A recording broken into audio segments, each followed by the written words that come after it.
Agustus tahun ini Indonesia akan berumur 80 tahun menghitung sejak diproklamasikannya negara kita 17 Agustus tahun 1945. Ini tahun 2025, berarti kita Agustus yang akan datang akan berumur 80 tahun. Indonesia emas berarti akan datang 20 tahun yang akan datang. Dalam Indonesia emas semua mempersiapkan bagaimana kita mempersiapkan Indonesia yang kuat, bagaimana kita mempersiapkan Indonesia yang sejahtera, bagaimana kita mempersiapkan Indonesia yang adil, bahkan bagaimana kita menciptakan kemakmuran bagi Indonesia emas yang akan datang. Yang kami syukuri, yang kami nikmati dalam mempersiapkan Indonesia emas bukan hanya tanggung jawab pemerintah, tapi semua komponen masyarakat itu terlibat mempersiapkan Indonesia emas, termasuk para pemimpin pondok pesantren di berbagai macam pelosok di tanah air, termasuk di Zakat ini. Karena itu saudara-saudara sekalian, kita bermimpi pada saat Indonesia berumur 100 tahun, kita akan menjadi negara kuat. Cara menjadi Indonesia yang kuat adalah dari sekarang harus kita persiapkan. Itulah yang kemudian sekarang sedang dipersiapkan oleh pemerintah di bawah kepemimpinan Presiden Prabowo. Beliau ingin Indonesia emas adalah Indonesia yang kuat. Beliau ingin Indonesia emas adalah Indonesia yang sehat. Beliau ingin Indonesia emas, Indonesia yang pinter.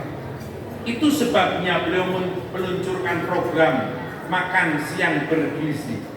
Meskipun program makan siang bergizi ini belum sampai di banyak tempat, tapi rencananya akhir tahun 2025 direncanakan akan menyentuh 82 juta orang di seluruh Indonesia. Program makan siang bergizi adalah upaya pemerintah untuk mempersiapkan generasi emas, gizinya terpenuhi, otaknya cerdas, badannya kuat. Menurut penelitian, mayoritas anak sekolah di Indonesia tidak makan pagi di rumah. Kenapa tidak makan pagi di rumah? Yang dimakan rata-rata tidak ada. Bukan karena nggak sempat sarapan pagi, bukan nggak sempat karena bangun kesiangan, tapi bangunnya pagi yang dimakan nggak ada. Itu sebabnya Presiden Prabowo merasa terpanggil hatinya untuk mempersiapkan makan bagi anak-anak didiknya. SMA, SMP, SD, sampai TK, aliyah, sanawiyah, ibtidaiyah, bahkan sampai di pondok pesantren. Belum cukup, sampai ibu hamil pun akhir tahun insya Allah akan dapat makan. Rencananya makan siang ini menjadi program yang juga bisa menggerakkan perekonomian di daerah-daerah di kampung-kampung itu. Sekarang persiapannya sudah mulai dilakukan dan uji cobanya pun dilakukan pada hari-hari ini. Yang lain, dalam upaya meningkatkan pendapatan masyarakat, maka Presiden Prabowo meningkatkan upah UMR 6,5% rata-rata nasional. Belum cukup sampai di situ. Presiden baru saja mengumumkan belum lama ini meningkatkan penjualan harga kering, harga padi kering panen 6.500 setiap kilo. Harga 6.500 padi kering panen setiap kilo itu artinya telah meningkat berkali lipat, karena rata-rata tadinya Bulog membeli antara 5.000 sampai 5.500 per. Maka hari ini saya bersemangat menjelaskan ini karena ada kepala Badan Pengawas Bulog, Saudara Sudaryono. Ini adalah orang yang ditunjuk oleh Pak Prabowo untuk mengawasi Bulog supaya Bulog membeli harga maksimal 6.500 kilo per kilo harga padi kering panen. Itu adalah harga yang cukup signifikan. Belum cukup untuk meningkatkan agar petani dan rakyat tetap bagus.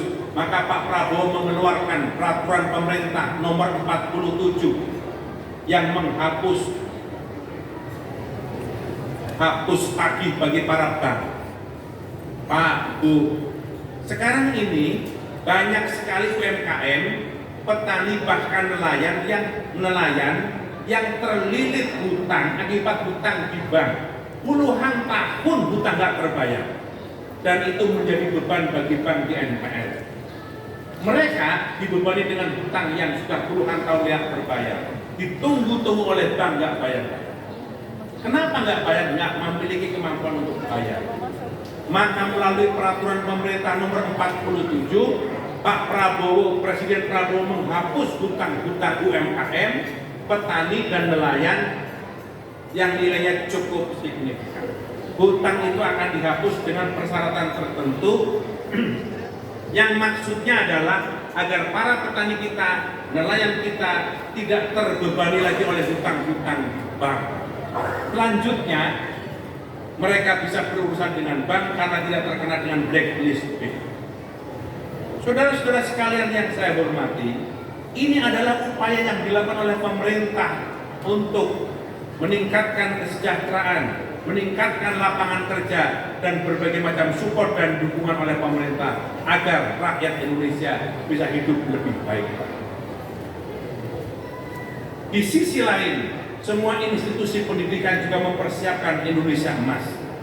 Memang mencerdaskan kehidupan bangsa seperti yang termaktub dalam pembukaan Undang-Undang Dasar 45 sesungguhnya adalah kewajiban pemerintah.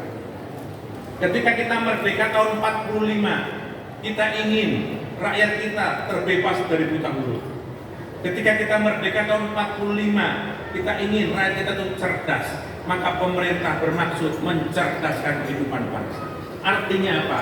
Penyelenggaraan pendidikan menjadi tanggung jawab pemerintah.